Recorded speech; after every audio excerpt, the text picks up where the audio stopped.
call John Muldoon. And I welcome the opportunity to speak on an issue of importance. I wish to raise the issue of the return of colleges, further education colleges and universities, and the return of students to campus and lecturers and professors, etc., onto the campus grounds, which is very, very welcome.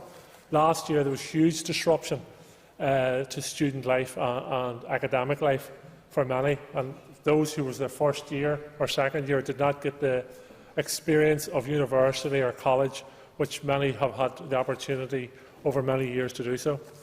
But the challenges that were faced by our schools estate is also faced by our further education colleges and universities. And I suspect over the coming weeks we will see those challenges manifest on campus grounds. Now, it has to be said also, we're dealing with a different age range. We're dealing with young adults and older adults returning. There is an opportunity for vaccinations, and I would encourage everyone returning to university colleges to have their vaccination. And there's also the opportunity now of the pop-up vaccination clinics and other resources being made available, which hopefully will minimise disruption to that sector. However, the question also raises itself about investment in ventilation, investment in support for the mental health and well-being of our student population. This is something I raised last year, and it hasn't been, in my opinion, rectified. That the mental health and well-being support of students and staff in our universities and further education colleges has not been fully provided for. And I hope that is something that this year will be in place for that sector. One area of disappointment, I have to say, is the continued failure to fund all students the £500 COVID disruption payment. Not one, not two, but 3 DUP ministers refused to provide all students the £500 COVID disruption fund. Students studying full-time in our further education colleges, not all received it. Part-time students were not supported, and those students from here studying in Britain and across the border were not supported. Large sectors of our student population felt discriminated against and left behind as a result of that. And I hope if an opportunity arises in the next financial year for those students to be supported, they will be supported moving forward. But Concordia, I will end on this point. As is the case with schools, the best place for pupils is in schools, in safe environments. The best place for our student population is on the campus. And I hope the lessons have been learned from last year. I hope the Economy Minister and the Executive support our universities and colleges in remaining open. And I hope that everyone who has the opportunity to take measures themselves, such as vaccination, social distancing, hand washing, will all do their part in ensuring that our students have a proper and fulsome education this year. Thank you. I call Diane Dodds. Thank you, Mr. Speaker. Today I stand with the family of Ian Sproule as they continued to be denied a full investigation into claims that the Garda officers colluded in his murder. This is a family that I have worked with for a long time, and they are devastated by these latest developments. Ian's tragic story is one that will strike a chord with many across Northern Ireland. Ian was killed on the 13th of April 1991. He had just arrived home when he was killed in a hail of bullets. The terrorists then phoned the family home and told them to go out and look at the mess in the yard. His father found him. His parents never really recovered, and his family have been left searching for the truth since. That is 30 years ago.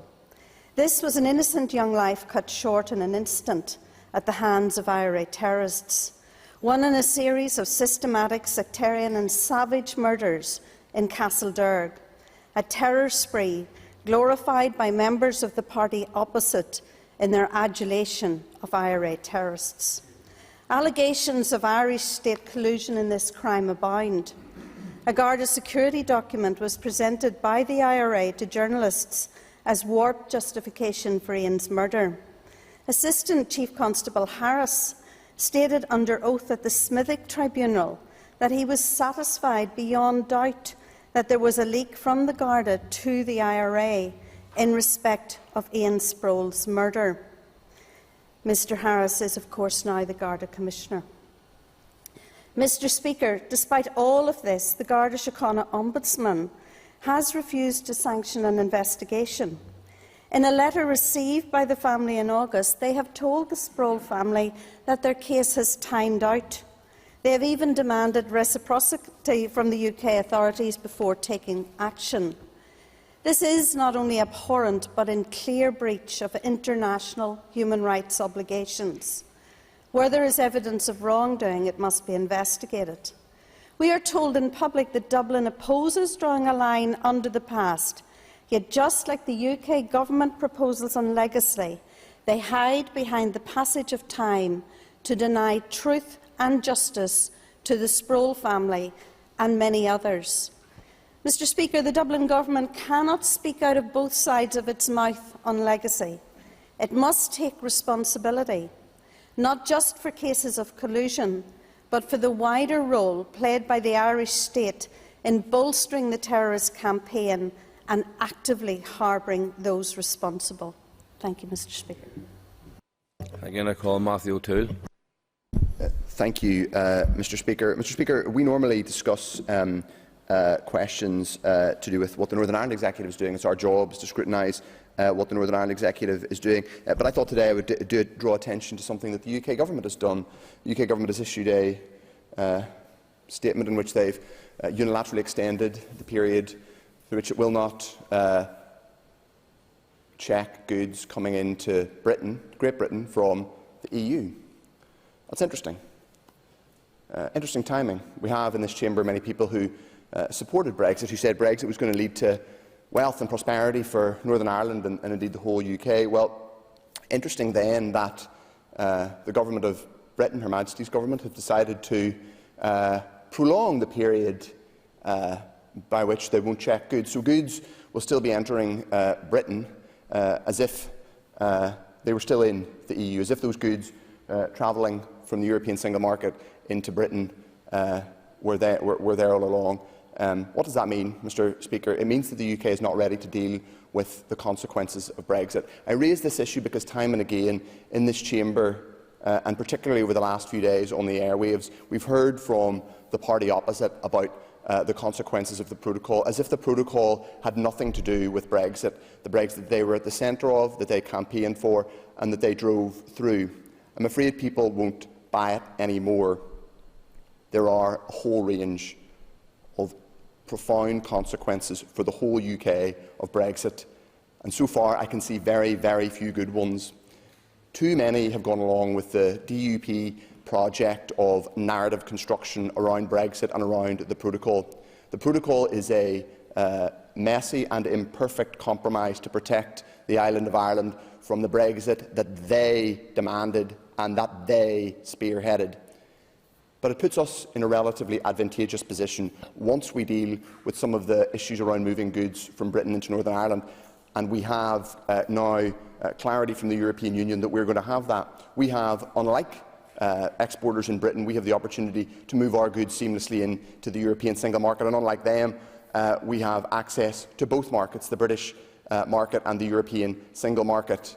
For people who constantly talk about making Northern Ireland work and maximising Northern Ireland's opportunities, it is a shameful dereliction of their duty, not just to threaten these institutions, but to jeopardise one bit of economic advantage, one of the greatest bits of economic advantage we've probably had since partition and this jurisdiction was created. But in closing, Mr Speaker, I just want to remind people in this chamber and listening further afield that all of the consequences of Brexit, whether it's the protocol or the fact that families are being torn apart between Britain and European families, I want to make clear it's the responsibility of Brexit and those who champion that preposterous cause. And we're seeing today the UK Government, as with the DUP, are not yet ready to take responsibility for the consequences of that Brexit. Thank you. And I call Chris Lyttle.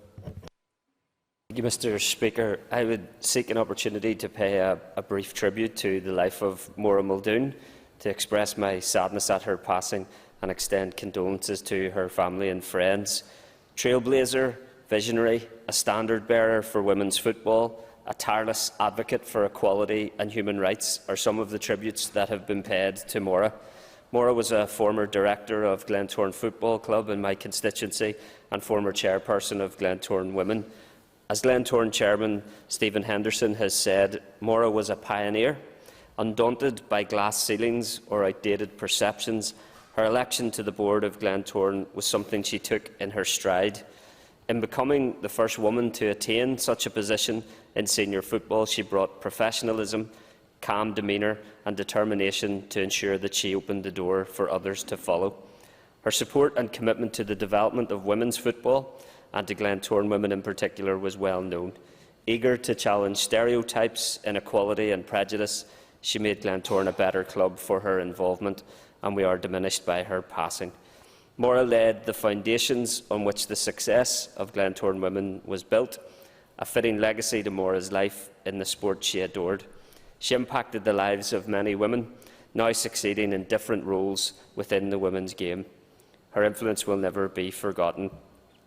Mr Speaker, Maura was also a Commissioner at the Human Rights Commission, and Chief Commissioner Alison Kilpatrick has described her as a tireless advocate for human rights in Northern Ireland and a great support to her fellow Commissioners and staff, who will be sorely missed by all.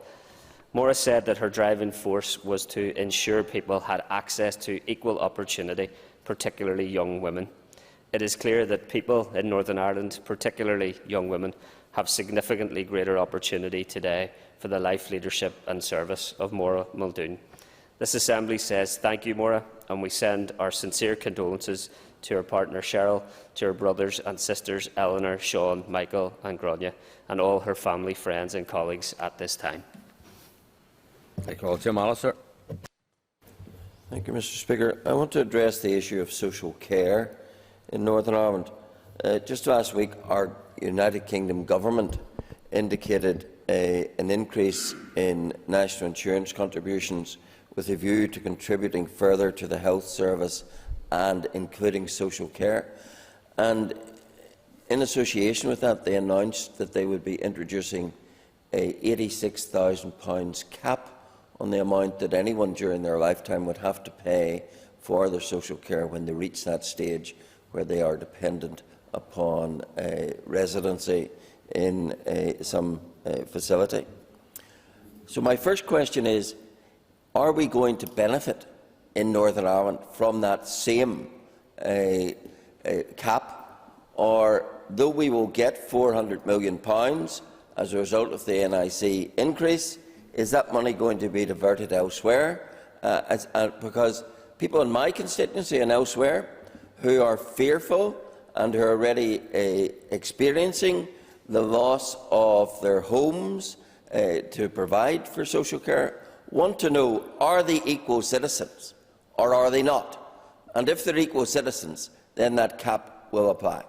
Now, there's also been focus this week on the fact that back in February, on the continuing healthcare scheme, the Minister introduced a change to the effect that you're only financially eligible for that continuing assistance if your care could be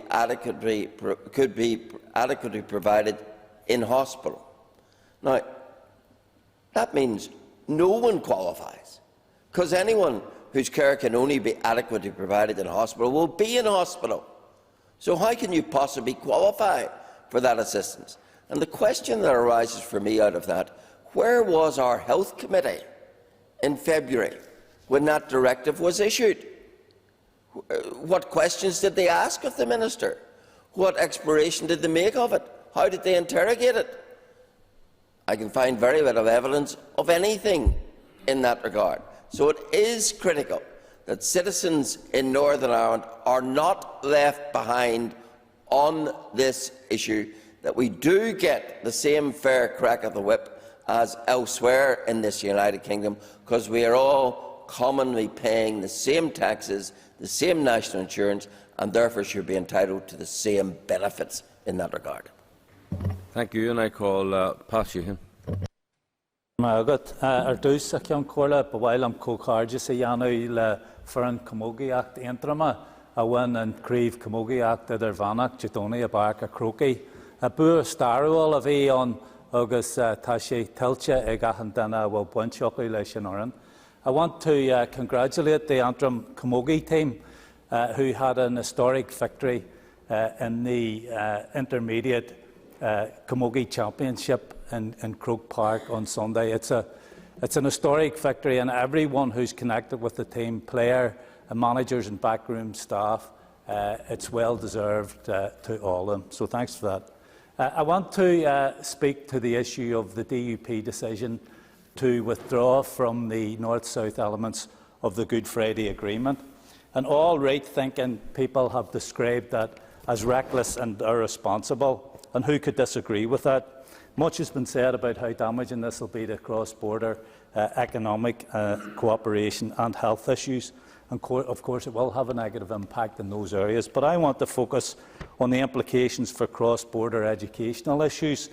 The Assembly received a report in July updating members in relation to some important areas of work being taken forward on a North-South basis in the area of education. Some of the issues discussed included education implications of Brexit, the response to COVID-19, updates on EU funding, educational underachievement and special educational needs. And I want to concentrate on those latter two issues of educational underachievement and special educational needs. The DUP regularly raised concerns about educational underachievement among young Protestant boys, yet their decision to withdraw from the North-South Ministerial Council will now jeopardise efforts to develop joint actions under the Peace Plus programme to tackle underachievement across this island. So let's remember that when the DUP in future complains and sheds crocodile tears about educational underachievement.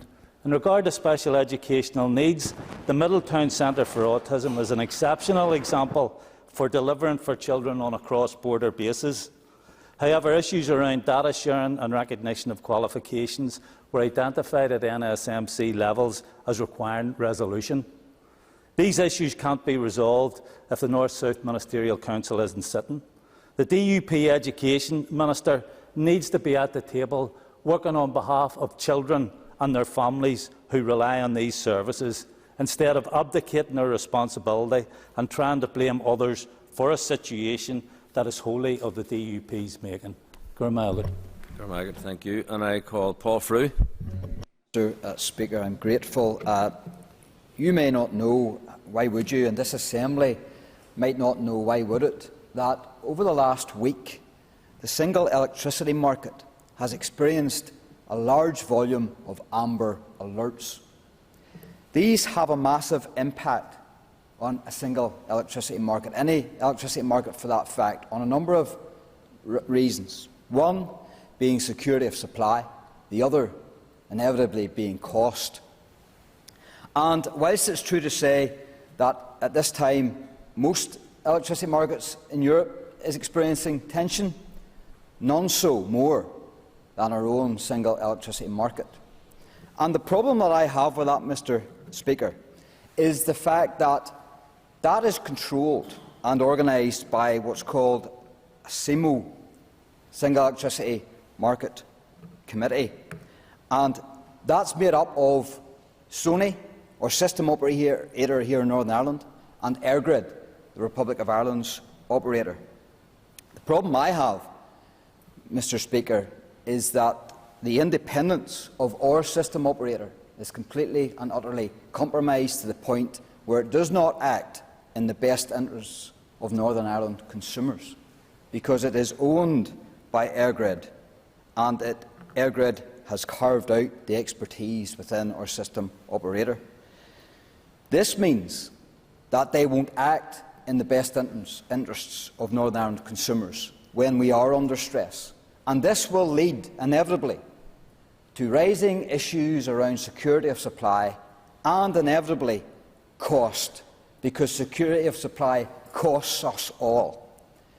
And I would stress to this House, Mr. Speaker, that we cannot sit idly by any longer on these issues. These issues have been going on now for 10 years or more. And it's due to the incompetence of EirGrid that these problems are now materialising.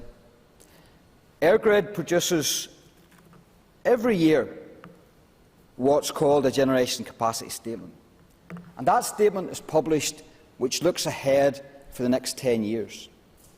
And at no time do those statements, when you look back, forecast the problems that the single electricity market here in Ireland, both the Republic of Ireland and Northern Ireland, will face in the coming years. If we think, Mr Speaker, it's bad this winter, wait till you see the winter next and the next winter after that. Thank you. I'm going to call Colin McGrath. Mr Speaker, and I'd like to talk about an issue that's been taking place in my constituency and one that I know many other members will have dealt with as well, and it's the issue of ambulance response times. This is an especially acute matter now in rural communities.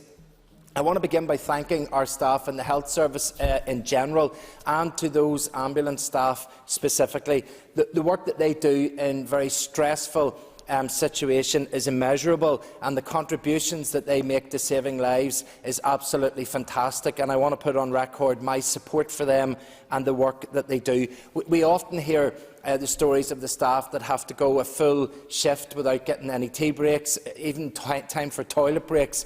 They are pushed to the extreme in the work that they do. But to the public, though, they feel that the system is a little bit unfair.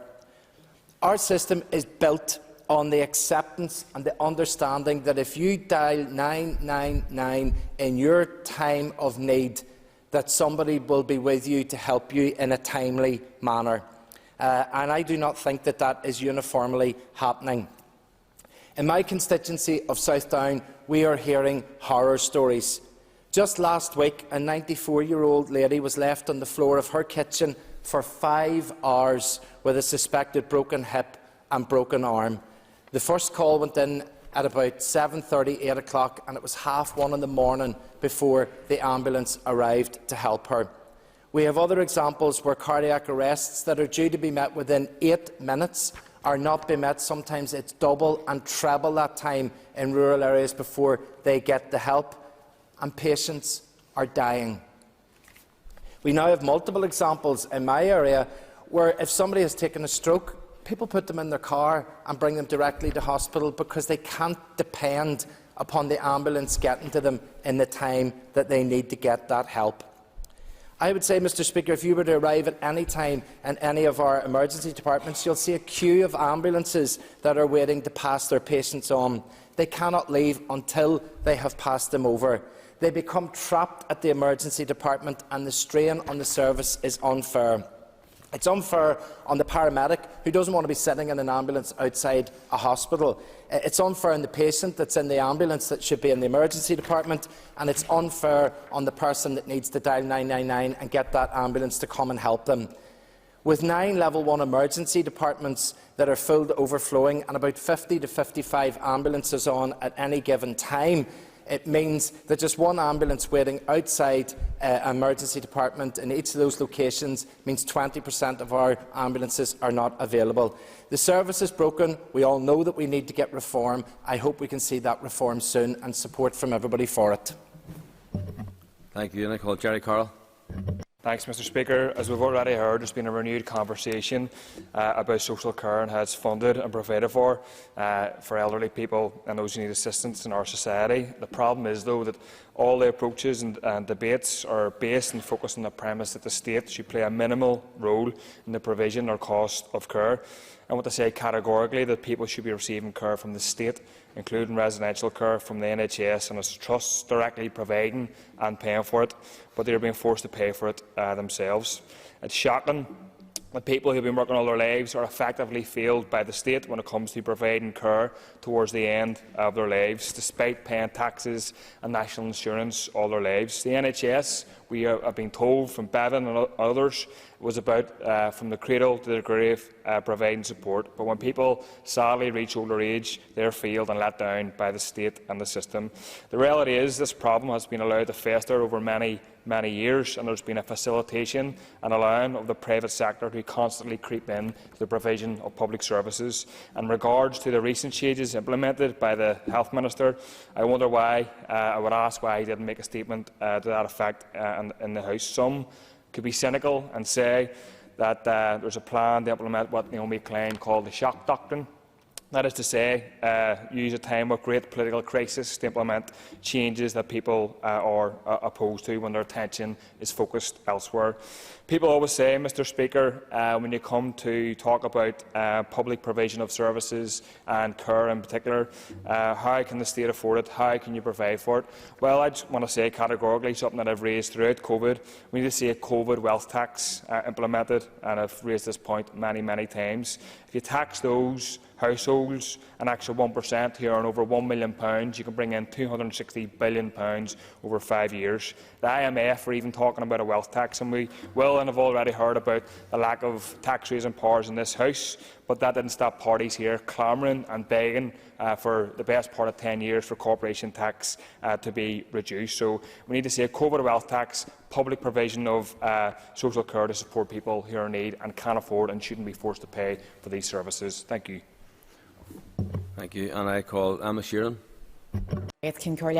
My matter today relates to the sudden withdrawal of care packages throughout the Northern Trust area, and specifically in the area of Mid-Ulster that I represent in South Derry. I have written to the Health Minister about this and submitted an urgent oral question yesterday, but given the scale of this and the impact that it's had for my constituents, I wanted to raise it on the floor of this House as well. Across Maura and Ballinascreen, this has affected 39 families in total. I began receiving phone calls on Friday evening at about 5 o'clock from distressed relatives who were in a state of panic, who had just had a call to say that the care package for their loved one was being withdrawn, no explanation of when it would resume or if it would resume, and basically been told that they had to make alternative arrangements for the care of their mother or mother-in-law or sister or aunt or whatever the case was. I want at this point to commend the work of the local social work team in Maherfelt, and I've spoken to the management there extensively, and they're working around the clock and trying to find resolution to this. And as well as that, to the Director of Community Care within the Northern Trust, Roy Hamill, and the Chief Executive, Jennifer Welch, both of whom have engaged with me extensively and have been great at keeping in touch and giving me an update. But the reality is that this is just one symptom of a massive problem within our healthcare system, and it's something that I've been raising with the Health Minister for some time now. Problems with healthcare and receiving healthcare are above and beyond the biggest issue that I face as a community representative, and something that constituents are constantly raising with me. And community care packages are so vital in rural areas for people who have elderly loved ones at home who need care but need to remain in their home. And I can't count the number of times I've sat in people's kitchens and living rooms with distressed daughters and sons and nieces and nephews on the verge of tears or already having cried, trying to advocate for their loved one to get a care package that they need so that they can remain at home. An indicator of this is that the first person that rang me on Friday evening before 5 o'clock, I've been working with that person since July because their granny still hasn't got the care package that they're entitled to because of a problem with resourcing. I've written to Robin Swan about this before. I wrote to the Health Minister in July of last year and asked what actions he was taking to increase capacity in the Mid-Ulster area, and at that point he told me that a recruitment process had just returned 12 new domiciliary care workers within the Trust, and that is just a drop in the ocean. I know that it's already been placed on record that during the pandemic our domiciliary care workers were at the front line. They are still at the front line. On a lot of occasions they were sent into homes to care for elderly people without proper PPE. They were asked to identify on a visit whether or not a person had a new cough or had symptoms, and they have been carrying the can, and we need to see an increased effort to recognise these people and the worth that they have and the worth that they have for families in our constituencies, and properly service this service. Thank you. And that concludes member statements this morning.